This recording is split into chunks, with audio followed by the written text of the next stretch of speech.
Leto se pri moji nedelji spomnimo tistih, ki so zdaj že pred 71 leti dali življenje za nas, za našo domovino. Njihova imena so izklesala na spomeniku pred staro šolo in v grobu pod našim pokopališčem, kjer se 19 mladih poslovilo v življenju. Velikokrat gremo mimo njihovih imen. Velikokrat se niti ne ozremo proti kamnitemu spomeniku, pomniku zgodovine, ki nas opozarja, da so bile potrebne žrtve odrekanja stiske in smrti.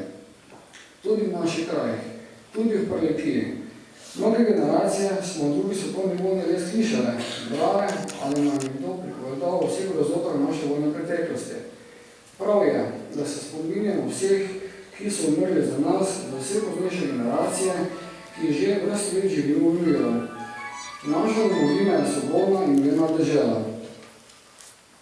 V zadnjem letu se tega mogoče spet malo bolj zavedamo, ko opazujemo množico beguncev, ki z otroci v naročju in culo na rami bežijo v zvojnih območjih in se bojo na pot v miru vzamejo le tisto, kar lahko nesejo z voljnimi rokami.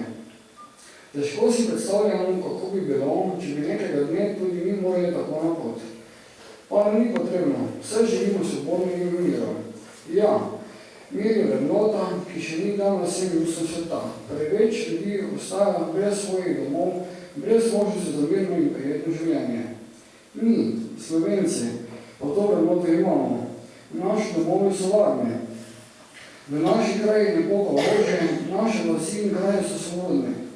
Prav je, da cenimo to, kar imamo, in prav je, da se spomnimo tistih, ki so nam to omogočili.